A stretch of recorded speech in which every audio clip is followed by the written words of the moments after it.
Uma ubheka, ikuphi ukulimala okube khona kubantu behlisa kakhulu ngokuthi now that anginayo access yokubona ingane yami, ngiyathanda ukuyosibona ngispend isikhathi nayo but angisakwazi khona manje. Sure. Yo mfethu, okokuqala ngicela ukukuveza lapho, ngiyibone kaningi lento nangocwaningo lwami bengilenza ngayibona i-alignment yalento. Yes. Ukuthi kuyenzeka umuntu ahluleke ukuba ispouse noma ahluleke kwi-relationship. Ungamlabela njengomuntu ohlulekile kwi-relationship, but umuntu uyambuka lo muntu uyikhathalele izingane zakhe. Sure. So I've seen that a lot and it keeps repeating itself. Ukuthi kuyenzeka uhluleke kwi-relationship, deliberately I'm going to repeat myself. Kuyenzeka uhluleke kwi-relationship, ukhulunywe ukuthi lona kabanga right kwi-relationship, that's why kube ne-divorce, that's why kuhlukenwe. Ahluleke as a spouse. Sure. But uthola ukuthi they play a major role as a father, noma as a mother. But in this case, we are talking about the father. Yes. So now it becomes a challenge when umama, let me put it this way, khona ezozwakala. It becomes a challenge uma ukuthi mina nawe Gatsheni sizoba ne-conflict.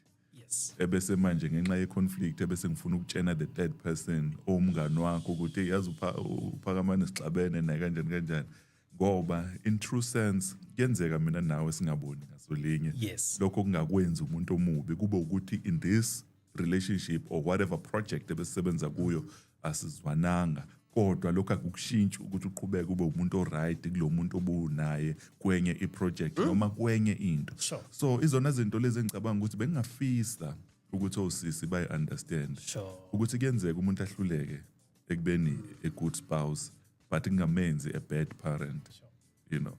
Ibalekile leyo because mase sibuyela back entweni esiqale ngayo about the importance of fatherhood, ukuthi ngenkathi usuropa ubaba nengane, i-emotional being yengane isiyalimala, the moral support, the affirmation, yabo nixabane lapha but manje lezi zinto seyi-affecta ney'ngane la, kanti abantu engizoyibeka nje lento ngingasabi, abazali abaqotho bebenayo lento le yokuthi baxabane lapha ebese befihlela izingane. Sure. Ingakho ngazi abantu abaningi ababonga abazali babo ethi ngiyambonga uma, yazi uma wangifihlela ukuthi ubaba wayenjani, ngikhule ubaba ngitshela ukuthi uyindoda eqotho, ngizobona manje ukuthi ubaba ube indoda engekho qotho.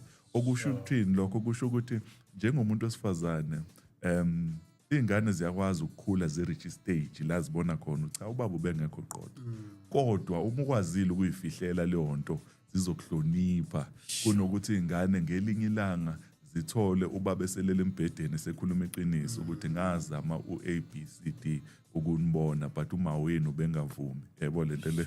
So kuyalimaza ke lokho, kungagcina sekwenza ingane izondwe umama. Kanti ngisalapho mfethu ngiyakwazi futhi lokho bekungidida ngisakhula ukuthi kushiwo ukuthi ubaba wakho for lack of a better word kuthi ubaba wakho uyiphuzela utshwala uyihlalela lena akanendaba nani. I have seen ingane drive across the country just to lay eyes on their father. Sure. Just to see ukuthi ngiyezwa sekushiwo konke ngawe but bengifuna ukubona, yebo lento le. There is something about ubaba, and now mase sikhuluma ngabantu besilisa kuba buhlungu lokho, sengizoconclude kuleli phuzu because sisalapho Gatsheni balekile lento engizoyisho. There is the importance of narrative, in narrative in fact ama politicians they understand